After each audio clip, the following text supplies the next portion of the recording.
And I wonder if you could see with the eyes of heaven, or the spiritual realm for a bit. I wonder what you'd see. In every act, they acknowledge their God. When they rise, when they are at meals, and when they go to sleep. 80% of communication is, tone, body language. Wow. Striking is the effect of these Teutonic accents rising amid our solitary places. Here, however, they have the liberty of conscience, which was denied them at home. It was very good, very informative, but also at times very long, very dreary. And they can live contented in spite of various privations.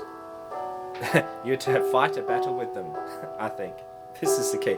You fight a battle with the original languages of the Bible during your theological training, so that it's possible that there is a peace between you and the languages, that the next time you interact, whatever the cause, whatever the necessity is, you can meet them as an honoured enemy and maybe sue for peace. Hello and welcome to Husband, Father, Theologian. I'm Joel Savage, and today I'll be getting an update of sorts about what I've been doing in the wider course of my studies and also my life and what's going on. So, as of this moment, we're still studying, which is good, though for this year, study is over.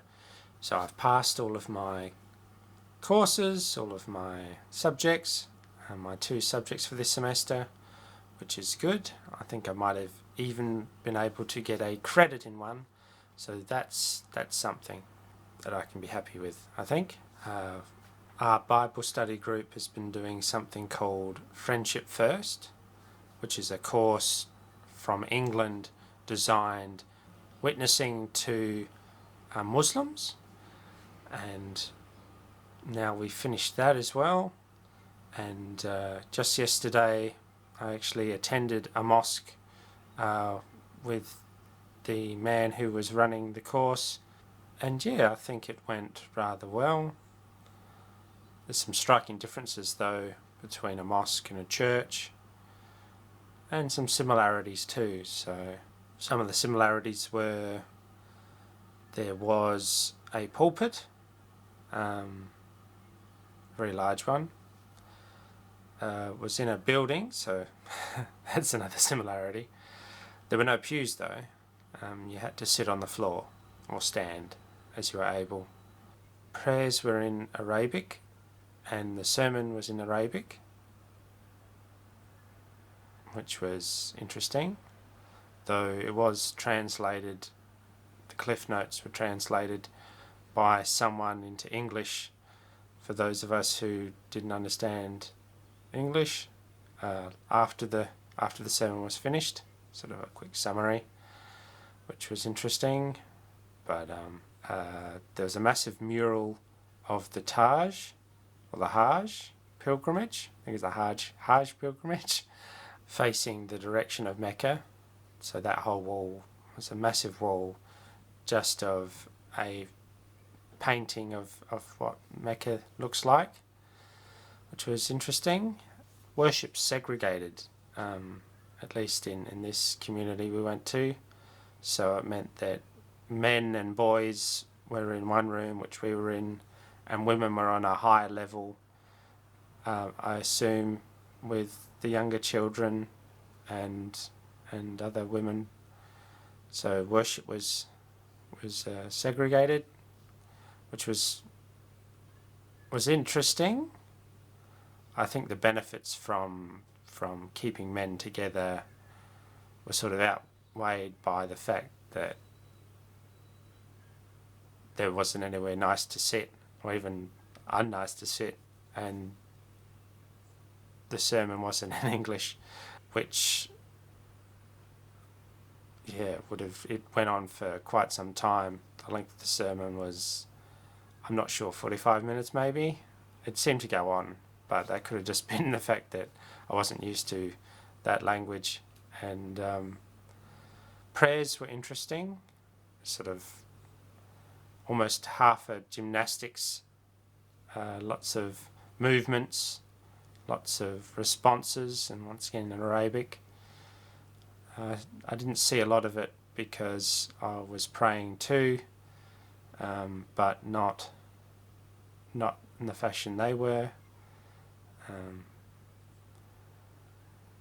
We were just there as Christians, just observing, and we sat at the back before you go in, and as you go in there are places to put your shoes, so I was leaning against one of those for support because I don't like sitting on the ground. So yeah, that was interesting. I think there was a focus, from what I could gather, on works being the one thing that lets you. They put it this way, being in closer proximity to the Prophet Muhammad on Judgment Day. So there's an idea that the better Muslim you are, the better you act and observe all the rules, then you get closer to God. So that was an interesting concept. Not sure I'm a big fan of it. Heavy on the works righteousness, but the sermon was mainly about 3 ways in which talking, you should change how you're talking, basically. So the cliff notes of the cliff notes were basically, as you get older, you should talk less. Like, full stop. That words, as you grow in wisdom and age, you should talk less. Just at all. To the point where, as you get very old, you should talk hardly any. Also an idea that each of us has an angel when we're born, and that angel's job is to write down everything you say. So not to give you any sort of direction or anything, but to actually be...